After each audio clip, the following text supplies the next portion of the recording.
Arion Curtage, um autista de 18 anos, pegou uma espécie de prisão perpétua, eu vou explicar direitinho, por ter hackeado a Rockstar Games e liberado os planos de GTA 6. A maneira que ele fez esse hackeamento é coisa de cinema, eu vou contar para vocês aqui, mas é muito preocupante essa condenação dele por um júri na Inglaterra. Ela é muito preocupante porque ela está diretamente relacionada a dois componentes aqui que estão diretamente ligados ao autismo. As crises agressivas que ele teve desde o momento em que ele está em custódia, que ele está preso, e uma rigidez extrema que faz parte do autismo e que ele tem apresentado em relação a se manter cometendo crimes. Mas fica aí que eu vou te explicar tudinho.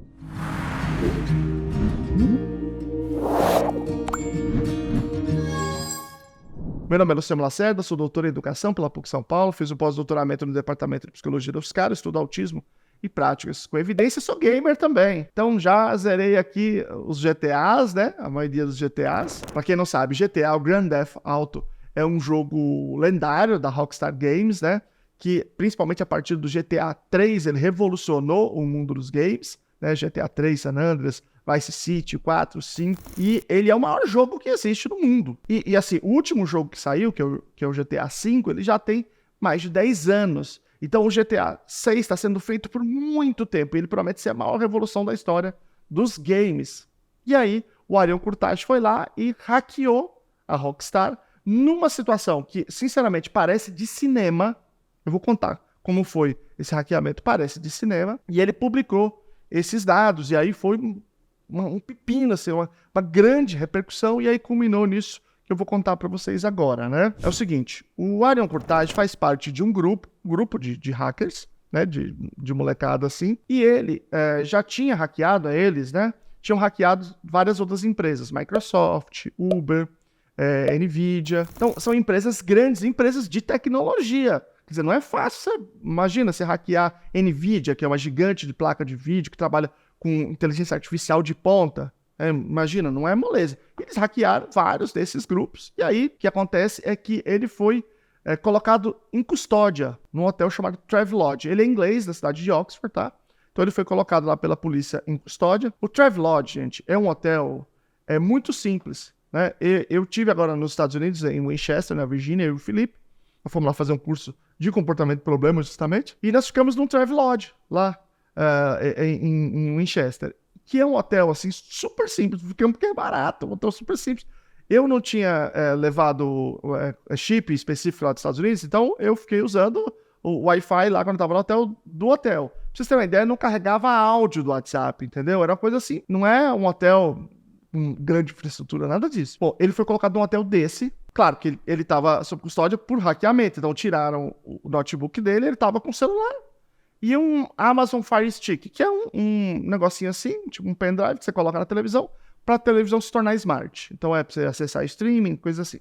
É isso que ele tinha. E de lá, sob custódia, ele hackeou a Rockstar Games, a maior de todas, responsáveis por GTA, todos os GTAs, por Red Dead Redemption 2, por exemplo, são jogos destruidores. Ele hackeou de lá. É uma coisa impressionante. Sim, em termos de expertise, uma coisa brutal. E aí ele publicou esses dados, foi o maior vazamento da história dos games até então, né? Vários dados, né, do GTA, mostrando todos os planos que tinham sido feitos, né? Assim, realmente um vazamento massivo de documentos. E aí ele ficou sob custódia, foi preso, né? Não tinha pra onde correr. Acontece que, sob custódia, ele começou a ter um monte de crise agressiva. Então vamos lá, primeira informação importante. Entre pessoas com autismo, isso é muito comum. As pesquisas aí, elas vão divergir. Uns falam 30 e poucos por cento, 38%, outros falam 53%, outros falam até 90%, né? Coisa assim. Mas vamos ficar na meiuca aí. 53%, que é a pesquisa que eu já mostrei aqui do Mazurek. Vou colocar aqui o link, depois se tiver interesse em assistir o vídeo lá. Então 53% tem crises agressivas. Por quê? Porque está relacionado principalmente aos prejuízos ligados à comunicação, que fazem parte do autismo. Então esse indivíduo começou a ter uma série de crises agressivas. E nessas crises, o que acontece? Eventualmente as pessoas se machucavam, né? Pessoas que estavam trabalhando com ele se machucavam, ele também. Então isso aconteceu várias vezes. E isso se tornou cada vez mais preocupante para o tribunal, né? O tribunal falou assim, ó, ele tem muita crise agressiva, ele E eles chamaram, inclusive, de autismo severo, né? O caso dele, embora essa discussão dos níveis é uma discussão muito complicada, porque esse indivíduo, obviamente, tem um intelecto totalmente preservado, provavelmente acima, né? Da média, bem acima da média, né? Mas ainda assim, pode ter outras condições que tornam o caso dele com necessidade de ajuda. Eu vou colocar um vídeo aqui só sobre esses graus de autismo, pra vocês entenderem melhor. Mas não se fixem tanto nesse termo, tá? De severo, porque é um indivíduo com fala e com cognição preservada. E aí, ele disse o seguinte, ó, o caso dele lá não dá nem para trazer para o tribunal. Ele nem foi para o tribunal na hora de ter o julgamento. Ele foi julgado, né? Teve um júri, né? Porque é diferente do Brasil. No Brasil só teria júri em outras situações muito diferentes, né? Mas lá tem, então, houve um júri que o julgou. E aí teve uma decisão que foi muito polêmica e eu quero explicar essa decisão. Mas antes, tem um outro fator importante. Eles perguntaram para ele, ó, quando você sair daqui, se você sair daqui, o que você quer fazer? Ah, eu quero hackear de novo, quero hackear outras empresas. Então ele continua afirmando insistentemente que ele quer voltar a cometer os mesmos crimes, né? E obviamente uma pessoa que fez isso com o celular e com a Amazon Fire Stick pode fazer isso em qualquer situação, né? Mesmo com os equipamentos mais tolos. E ele não mostrou nenhum arrependimento, ele mostrou que ele quer continuar fazendo. Uma insistência muito grande de continuar fazendo. Isso provavelmente também está relacionada a uma questão no autismo, que é a rigidez, que é uma das características. O autismo tem característica número 1, que tem 3 pontos, né? Tem a característica número 2, que tem 4 pontos. Vou colocar um vídeo aqui sobre essas 7 características, tá? Então, a rigidez está nesse segundo aqui. E essa rigidez é muito forte nele. E ele diz, não, eu quero continuar fazendo. Porque normalmente, mesmo que o cara quisesse continuar fazendo, se fosse um cara com desenvolvimento típico, ele dizia, não, doutor, não, o que é isso? Não, agora encontrei Jesus, eu não vou fazer mais isso não. Agora pode confiar em mim, eu nunca mais faço isso.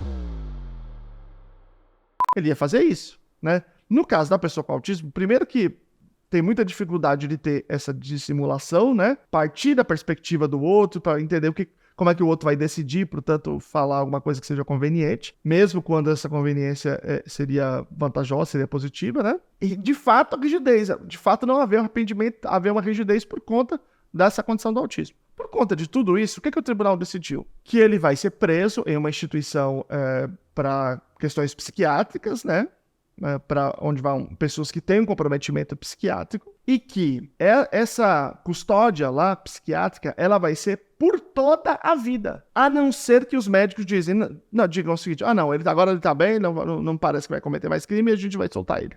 E isso é muito preocupante. Por que é muito preocupante? Eu vou explicar para vocês por quê. Em geral, eu realmente não sei como é que é o sistema lá da Inglaterra, mas em geral, isso vale mesmo para países desenvolvidos.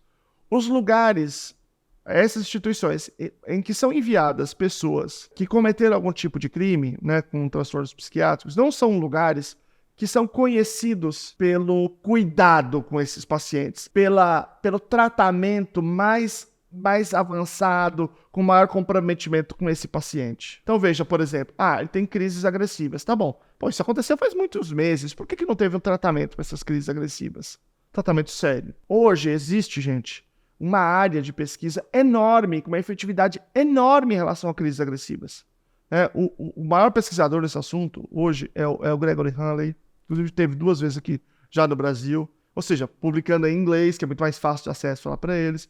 É o Joshua Jessel, provavelmente ali junto com o Hanley. Joshua Jessel é um pesquisador extraordinário. Se você pega as pesquisas dele, os resultados são enormes, né? Inclusive, o Felipe, que é sócio da Luna, ele foi orientando do Joshua, né? Porque ele morou em Nova York um tempo, foi parte do doutorado dele, e o orientador era o Joshua Jessel. Eu entrevistei o Joshua quando eu fui pra lá, que eu fiz aquele conjunto de entrevistas. Quem tiver no Clube da Luna pode assistir lá, que tá. Recentemente foi liberada a entrevista com ele. Ele tem uma relação muito grande conosco aqui. Nós vamos inaugurar aqui em fevereiro a clínica para problemas graves de comportamento aqui em São José dos Campos, né? Da Luna. E o Joshua é nosso sócio aqui.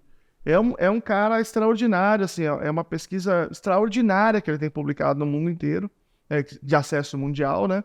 E assim, eu não vi nessa cobertura dizer assim que teve um cuidado com esse indivíduo. Se teve vários meses, daria para ter resolvido esse problema dessas crises. Então, imagina, ele estava preso, ele vai estar lá, depois de condenar um crime, depois de ter sido condenado por um crime, você acha que eles vão ter todo esse cuidado de dizer, não, qual que é a prática com melhor evidência para reduzir a agressividade, vamos fazer Eu acho muito difícil. A segunda questão fundamental aí em relação ao autismo é a rigidez. Essa rigidez que faz com que ele insista em cometer aquele crime, né? E que mantenha esse discurso de cometer esse crime.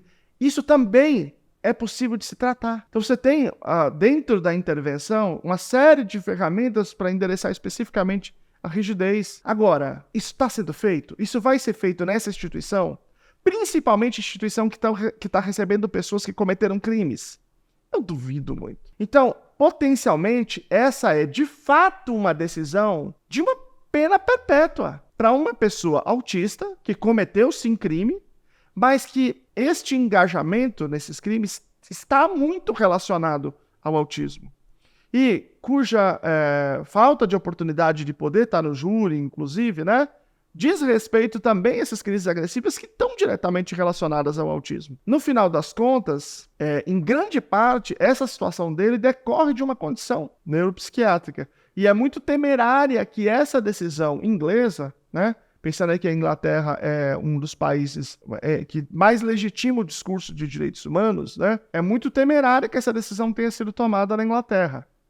E é muito temerária que essa decisão seja também em um caso de tanta relevância, né, de tão grande apelo público, porque isso pode reverberar em outras decisões em outros lugares. Esse assunto me deixou um tanto preocupado com o que está acontecendo lá e quais são os desdobramentos desse caso. Eu espero que, diferentemente do que a gente imagina, que quando ele vá para essa instituição, que façam tudo o que há de melhor, que se implementem aquilo que tem a melhor evidência para ele e que ele possa sair rapidamente desse lugar. Obviamente, não cometer mais crimes, que ele possa usar essas habilidades extraordinárias dele para poder ajudar a construir sistemas de seguranças mais robustos para governo, para associações, para empresas, sei lá, onde ele quiser, né? Onde ele quiser trabalhar, né? Que essas habilidades sejam bem aproveitadas para sua própria qualidade de vida e não que essas condições acabem incorrendo, no caso dele, em uma prisão perpétua numa instituição psiquiátrica. Vamos aguardar. E se tiver algum outro desdobramento, eu conto aqui para vocês o que aconteceu, tá bom? Um grande abraço, curta o vídeo aqui, se inscreva no canal, se inscreva e compartilhe esse vídeo aí para todo mundo ficar sabendo o que tá rolando, tá bom? Um grande abraço.